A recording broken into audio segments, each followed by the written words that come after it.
Hello everyone, it's me Anjali Verma, your chemistry educator. और आज की इस वीडियो में हम करने वाले हैं मेटल्स एंड नॉन मेटल्स वाले चैप्टर के एनसीईआरटी इन टेक्स्ट एक्सरसाइज के क्वेश्चंस। तो डिस्कस कर लेते हैं। सबसे पहला हमारे पास क्वेश्चन है, give an example of a metal which is liquid at room temperature. Generally हमारे पास जितने भी मेटल्स होते हैं ना, वो क्या होते हैं, वो होते हैं सॉलिड्स इन नेचर।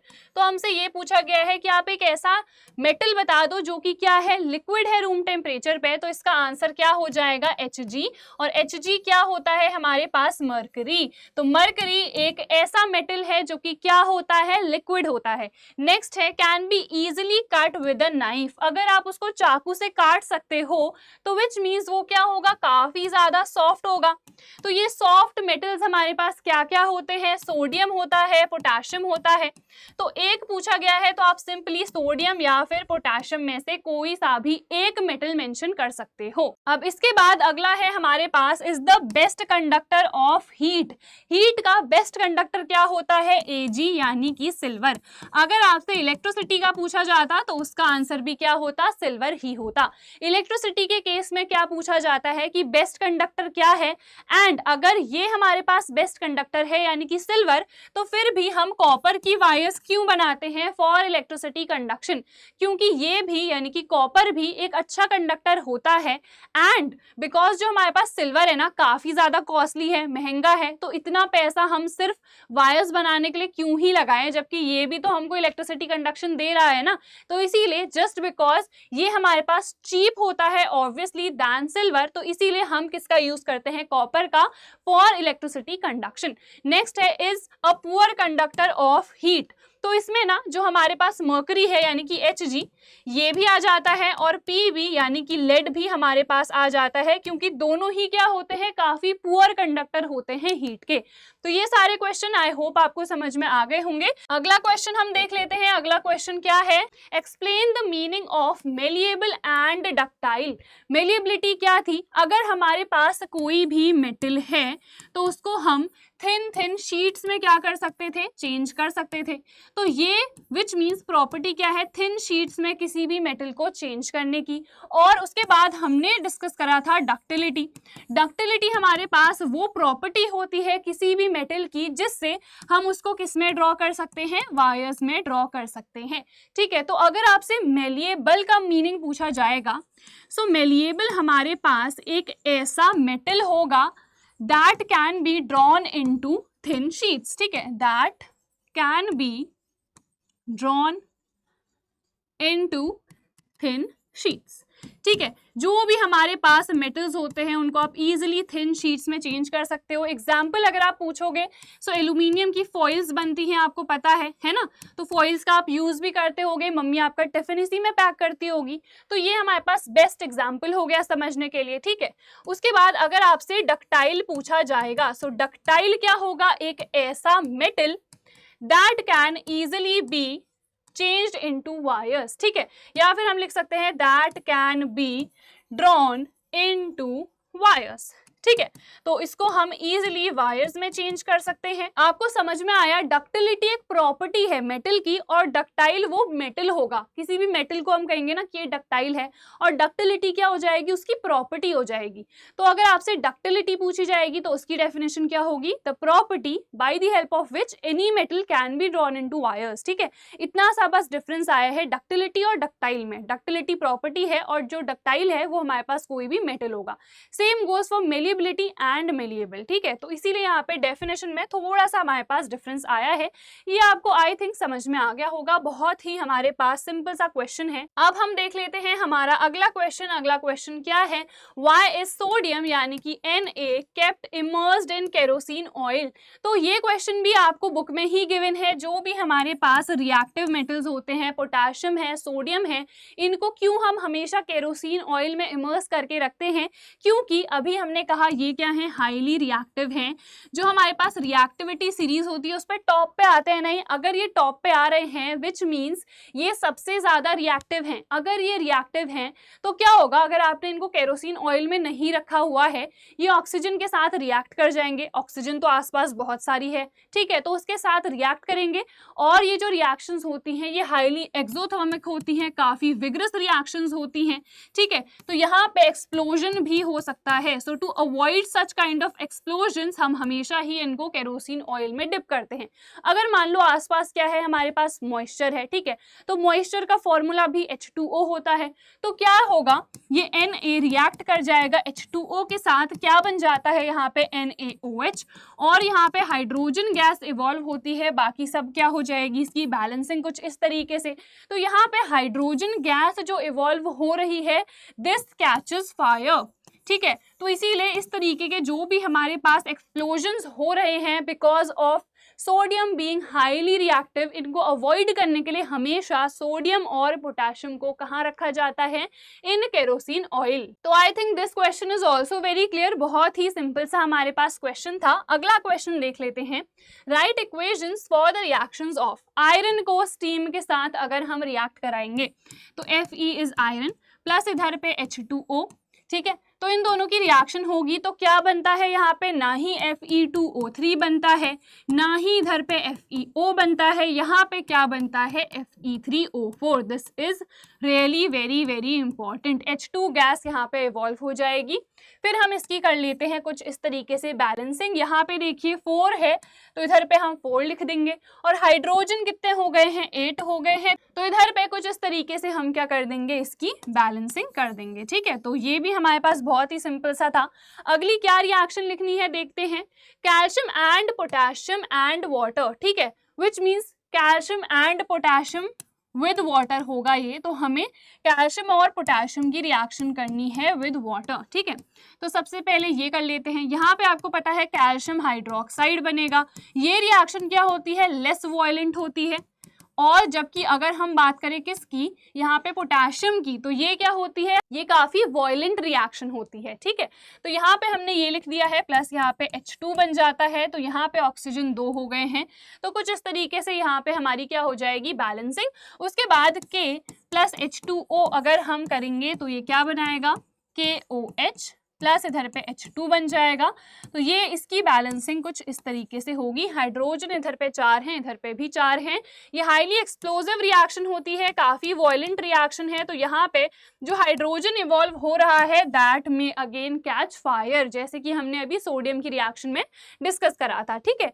तो ये भी हमारे पास बहुत ही सिंपल सा क्वेश्चन कर चुके हैं। नेक्स्ट हमारे पास क्या है, samples of 4 metals A, B, C and D were taken and added to the following solution one by one. The results obtained have been tabulated as follows. तो यहाँ पे हमें एक टेबल गिवन है, A, B, C, D 4 हमारे पास metal हैं, ठीक है। उसको जैसे ही आप FeSO4 में ऐड करोगे तो कोई रिएक्शन नहीं होगी, जबकि अगर CuSO4 में ऐड कर दोगे तो वो उसको डिस्प्लेस कर देगा, यानी कि A क्या होगा, कॉपर से ज्यादा रिएक्टिव होगा, तभी जाके तो डिस्प्लेसमेंट होता है। तो इस तरीके से एक हमें टेबल गिवन है, यहाँ पे आंसर हमको करना है क्या है, सबसे पहला which is the most reactive metal, सबसे ज्यादा इसमें रिएक्टिव कौन सा है। देखो रिएक्टिव तो वही होगा ना, अगर हमारे पास कोई एक मेटल हमें पता है जो कि हाईली रिएक्टिव है, अगर उसको भी वो डिस्प्लेस कर दे रहा है तो वो और ज्यादा रिएक्टिव हुआ। तो हम क्या करते हैं, एक बार इधर पे जो हमें रिएक्टिविटी सीरीज पता है उसको लिख देते हैं, ठीक है। मैंने आपको याद कराया था, कौवे ने कहा मोगली अब जिंदगी फटी पुरानी हो चुकी है, आगे आओ, ठीक है। तो ये हमने इधर पे अपनी रिएक्टिविटी सीरीज लिख दी है जो हमको याद है। अब यहाँ पे हो क्या रहा है, A ने जब CuSO4 के साथ रिएक्ट करा तो डिस्प्लेसमेंट हुआ, यानी कि ये कॉपर से क्या है, ज्यादा रिएक्टिव है, ठीक है। तो कॉपर को इधर पे मैं मार्क कर देती हूँ। इसके बाद नेक्स्ट हमारे पास क्या है, ये B ने आयरन को भी डिस्प्लेस कर दिया है, और आयरन किधर पे आ रहा है, आयरन आ रहा है इधर पे, ठीक है, विच मीन्स इससे भी ज्यादा वो रिएक्टिव होगा ऑब्वियसली। यहाँ पे देखें, सो सी वाले को यहाँ पे कोई रिएक्शन नहीं हो रही है, बट वो सिल्वर को क्या कर दे रहा है, डिस्प्लेस कर दे रहा है, यानी कि सिल्वर इधर पे आ रहा है, इससे क्या होगा, वो ज्यादा रिएक्टिव होगा, जैसे Hg हो सकता है हमारे पास, ठीक है। उसके बाद D जो है किसी के साथ भी रिएक्शन नहीं दे रहा है। अगर ये किसी के साथ भी रिएक्शन नहीं दे रहा है विच मीन्स ये लीस्ट रिएक्टिव होगा, ठीक है। तो यहाँ पे आपको क्लियरली दिख रहा है आयरन को भी जिसने डिस्प्लेस कर दिया है विच मीन्स वो क्या होगा, हमारे पास मोस्ट रिएक्टिव होना चाहिए। तो मोस्ट रिएक्टिव विच मीन्स क्या होगा, हमारे पास B होगा ऑब्वियसली, ठीक है। तो विच मीन्स मोस्ट रिएक्टिव के लिए तो हमने B आंसर कर दिया है। फिर आगे कुछ और भी क्वेश्चंस हैं। What would you observe if B is added to a solution of copper sulfate? देखो इतना हमें पता चल गया है कि B इससे भी ज्यादा रिएक्टिव है, यानी कि B जो है आयरन के ऊपर कहीं इनमें से कोई सा भी होगा, ठीक है। तो B इसके ऊपर आ रहा होगा। अगर ये आयरन से भी ज्यादा रिएक्टिव है विच मीन्स कि कॉपर से भी ऑब्वियसली ज्यादा रिएक्टिव होगा, तो इन दोनों के बीच में क्या हो जाएगी, रिएक्शन हो जाएगी। इन दोनों के बीच में जैसे ही यहाँ पे रिएक्शन होगी तो यहाँ पे BSO4 बन जाएगा प्लस Cu, डिपेंडिंग अपॉन कि इसकी जो वैलेंसी है वो क्या है, ये किस तरीके का आयन बनाता है, ठीक है। जैसे अगर ये B2 प्लस बनाता होगा तो यहाँ पे BSO4 बनेगा, B प्लस बनाता होगा तो कुछ और फॉर्मूला यहाँ पे बन जाएगा, ठीक है। ये आपको एग्जैक्टली शो करने की जरूरत नहीं है, बस इतना होगा कि कॉपर क्या हो जाएगा, डिस्प्लेस हो जाएगा। सो इसका जो ब्लू कलर है वो क्या हो जाएगा, फेड हो जाएगा। मैंने आपको बताया है Cu2 प्लस जो आयन है उसका कलर होता है ब्लू, तो CuSO4 का कलर क्या होता है, ब्लू होता है। तो इसका ब्लू कलर हो जाएगा फेड, और ये कॉपर में चेंज हो गया है बिकॉज कॉपर को B ने क्या कर दिया है, डिस्प्लेस। तो यहाँ पे जो भी इनिशियल हमारे पास मेटल था, यानी कि मेटल B जो था हमारे पास, उसके ऊपर ब्राउनिश लेयर आ जाएगी, और वो ब्राउनिश लेयर किसकी होगी, ऑब्वियसली वो होगी कॉपर की, ठीक है। तो इस तरीके से बहुत ही सिंपल वे में हमको आंसर करना है। अगला क्वेश्चन क्या है, arrange the metals A, B, C and D in the order of decreasing reactivity, यानी कि सबसे ज्यादा रिएक्टिव तो हमको सबसे पहले पता है क्या है, B है, ठीक है। अब B के बाद देखते हैं, जो कॉपर को डिस्प्लेस करेगा वो Ag वाले से तो ज्यादा ही रिएक्टिव होगा, है ना। जैसे कि हमने इधर पे देखा हुआ था कि सबसे पहले B होगा, फिर जो कॉपर को डिस्प्लेस करेगा फिर वो आएगा ऑब्वियसली। तो यहाँ पे कौन सा वाला था, वो था हमारे पास, ये तो चलो हमने इधर पे देख लिया है, वो है हमारे पास A। तो B के बाद क्या आएगा, A आएगा। फिर इसमें तो कोई रिएक्शन ही नहीं हुई है, तो ये क्लियरली मुझे पता है लीस्ट रिएक्टिव है, तो इधर पे C ही आएगा, क्योंकि C ने क्या कर दिया है, सिल्वर को तो डिस्प्लेस कर ही दिया है, ठीक है। तो इतने सिंपली हमने इसको आंसर कर दिया है। बस आपको एक चीज ध्यान में रखनी है, जो कि क्या है, जो कि है हमारे पास रिएक्टिविटी सीरीज। तो इसको मैंने आपको लर्न करने की ट्रिक बताई है ना, बस वैसे लर्न करो और आप सिंपली आंसर कर सकते हो। अगर इसी टाइप का कोई दूसरा भी क्वेश्चन आएगा तो आप खुद से इसको आंसर कर पाओगे, ठीक है। चलो अब हम देख लेते हैं अगला question. So next question is, which gas is produced when dilute hydrochloric acid is added to a reactive metal? कोई भी हमारे पास मेटल है, अगर आप उसमें क्या ऐड कर दोगे, डाइल्यूट HCl, तो आपको पता है हर केस में क्या होगा, ये जो हाइड्रोजन है ये क्या हो जाएगा, यहाँ से डिस्प्लेस हो जाएगा। सो इधर पे H2 गैस क्या होगी, फॉर्म होगी, और इधर पे कोई सा भी हमारे पास सॉल्ट बनेगा, क्लोराइड सॉल्ट ही होगा। जैसे अगर यहाँ पे Zn है तो ZnCl2 बनेगा, ठीक है। तो यहाँ पे हर केस में हमको पता है H2 गैस यानी कि हाइड्रोजन गैस ही क्या होती है, इवॉल्व होती है, ठीक है। तो इधर पे आंसर क्या आ जाएगा, हाइड्रोजन आ जाएगा। उसके बाद right the chemical reaction when iron reacts with dilute H2SO4, ये भी बहुत सिंपल है, Fe प्लस H2SO4। तो यहाँ पे क्या बन जाएगा, FeSO4 प्लस हाइड्रोजन गैस क्या हो जाएगी, यहाँ पे इवॉल्व हो जाएगी। तो आई थिंक इतने क्वेश्चंस तो समझ में आ गए होंगे। अब हम अगले क्वेश्चंस देख लेते हैं। नेक्स्ट क्वेश्चंस हमारे पास क्या है, What would you observe when zinc is added to a solution of iron sulfate? देखिए इसके लिए सबसे पहले हमें वापस जाना पड़ेगा इधर पे। जिंक क्या है, Fe से ज्यादा रिएक्टिव है, तो इधर पे क्या होगी, इधर पे डिस्प्लेसमेंट रिएक्शन तो जरूर अकर करेगी। तो Zn प्लस FeSO4 आप कर दो, तो जैसे ही यहाँ पे रिएक्शन होगी तो ZnSO4 प्लस Fe इधर पे बन जाएगा, ठीक है। ऑब्जर्व क्या करोगे ये भी पूछा गया है, यानी कि आप क्या ऑब्जर्व कर रहे हो, क्या चेंजेस वहां पे अकर कर रहे हैं। इसका कलर होता है ग्रीनिश, ठीक है, पेल ग्रीन टाइप होता है। तो अब अगर यहाँ पे ZnSO4 बन गया है तो इसका कलर भी तो चेंज होगा। Zn2 प्लस आयन का कलर होता है कलरलेस, तो विच मीन्स यहाँ पे ये हो जाएगा कलरलेस में चेंज। तो ऑब्जर्वेशन क्या है कि जो ग्रीनिश FeSO4 है that is changing into a colourless solution. तो आई होप इतना आपको समझ में आ गया होगा। तो चलो फिर अब हम देख लेते हैं हमारा अगला क्वेश्चन। अगला क्वेश्चन क्या है, right the electron dot structures for sodium, oxygen and magnesium. तो सबसे पहले Na की हम बात करते हैं। यहाँ पे हमें पता है 281 इसका इलेक्ट्रॉनिक कॉन्फ़िगरेशन है। इलेक्ट्रॉन डॉट स्ट्रक्चर अगर हमें बनाना है तो हम कैसे बना सकते हैं, Na ये है हमारे पास और यहाँ पे कितनी शेल्स हैं, यहाँ पे 3 शेल्स हैं।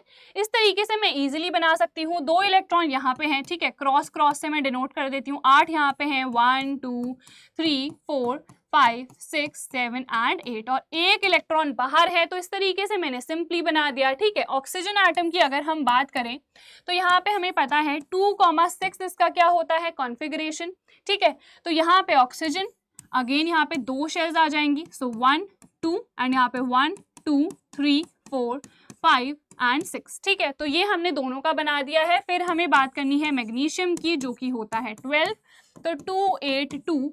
तो Mg भी हमारा कुछ इस तरीके से ही बन जाएगा, 1 2 3 इधर पे शेयर्स आ जाएंगी, ठीक है। 1 2 इसको आप पूरा अच्छे से बनाना, 1 2 3 4 5 6 7 एंड 8 और इधर पे आ जाएंगे हमारे पास 2 इलेक्ट्रॉन्स, ठीक है। एक तो हमारा इस तरीके से इलेक्ट्रॉन डॉट स्ट्रक्चर बनता है। एक हमारे पास क्या होता है कि आपने सिंपली Na को लिख दिया है, एक इलेक्ट्रॉन क्या है आउटर मोस्ट में, तो इस तरीके से भी हम डिनोट कर सकते हैं। ऑक्सीजन में 6 है तो 1 2 3 4 5 6 और मैग्नीशियम में हमारे पास कितने हैं, 2 है आउटर मोस्ट शेल में, विच मीन्स हम यहाँ पे 1 और 2 ऐसे भी रिप्रेजेंट कर सकते हैं, ठीक है। मुझे ये वाला वे ज़्यादा बेटर लगता है क्योंकि आप बहुत अच्छे तरीके से ना सारे इलेक्ट्रॉन्स को यहाँ पे शो कर रहे हो। So I think you should prefer definitely this one, ठीक है। चलो अगला देखते हैं, show the formation of Na2O and MgO by the transfer of electrons. Na2O हम सबसे पहले देख लेते हैं कैसे बनाएंगे। देखिए इसमें आपको पता है सोडियम होगा और ऑक्सीजन होगा। इलेक्ट्रॉनिक कॉन्फ़िगरेशन तो बच्चों हम यहाँ पे देख चुके थे, ठीक है। Na और ऑक्सीजन इतना तो हमें क्लियरली दिख रहा है, इसके पास 1 इलेक्ट्रॉन है, इसे चाहिए कितने, 2 चाहिए।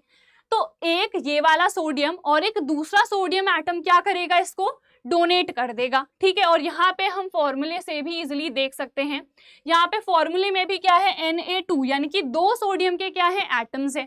तो हम सिंपली वही करेंगे, देखो जैसे हमने बनाया था ना वैसे हमने यहाँ पे एक बनाया और इधर पे दूसरा, तो 1 2 एंड 3 और यहाँ पे एक मैं ऑक्सीजन बना देती हूँ। तो यहाँ पे 1 2 3 4 5 एंड 6, ठीक है। बाकी अंदर क्या आप इजीली भर लोगे, अब तो आपको समझ में आ गया होगा। 1 2 यहाँ पे 8 बना देना, 1 2 3 4 5 6 7 एंड 8 और इधर पे एक आप दिखाओगे इस तरीके से, ठीक है। या तो आप क्या कर सकते हो, दोनों के अलग अलग तरीके से भी इलेक्ट्रॉन दिखा सकते हो। यहाँ पे आप डॉट भी बना सकते हो और यहाँ पे क्रॉस बना लिया, या दोनों जगह क्रॉस या डॉट बनाओगे तो चलेगा, ठीक है। अब उसके बाद यहाँ पे भी वही चीज आएगी, 1 2 3 4 5 6 7 एंड 8, ठीक है। और एक मैंने इधर पे बना दिया आउटर मोस्ट वाली शेल पे। तो क्या होगा, ये भी इसको डोनेट कर देगा, ये भी इसको डोनेट कर देगा, तो ये क्या बन जाएगा, O2 माइनस बन जाएगा, ठीक है। तो यहाँ पे इनिशियली क्या था हमारे पास, देखो यहीं पे लिख लेती हूँ, चलो ये 1 इलेक्ट्रॉन इसके पास था, ठीक है, दूसरा सोडियम है, 1 इलेक्ट्रॉन इसके भी पास था। इन्होंने क्या करा, ऑक्सीजन को दोनों ही अपने डोनेट कर दिए, 1 2 3 4 5 6 इनके पास ऑलरेडी थे। तो अब यहाँ पे 2 हमारे पास क्या हो चुके हैं, Na प्लस हो चुके हैं, ठीक है।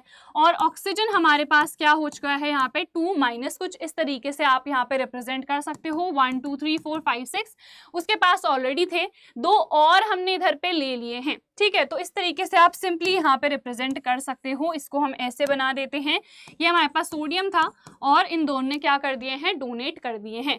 तो यहाँ पे आयन क्या बनेगा वो भी आपको पता है, Na प्लस और 2 माइनस, और यहाँ पे 2 हमारे पास क्या है, सोडियम होंगे, ठीक है। तो इस तरीके से हमने ये इजीली बना दिया है, फॉर्मेशन हमने शो कर दी है ट्रांसफर ऑफ इलेक्ट्रॉन से। यहाँ पे क्या हो रहे हैं, ये ट्रांसफर हो रहे हैं, तो आप सिंपली क्या कर सकते हो, Na प्लस O2 माइनस। तो यहाँ पे फॉर्मूला क्या बन गया, Na2O, इधर पे फॉर्मूला हमारे पास बन चुका है, ठीक है।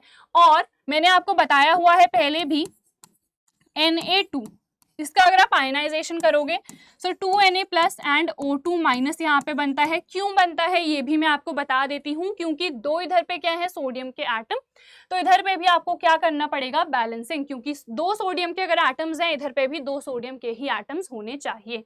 ठीक है, तो ये हमने इधर पे बना दिया है। नेक्स्ट हमारे पास MgO भी हमको करना था, तो अब हम देख लेते हैं MgO।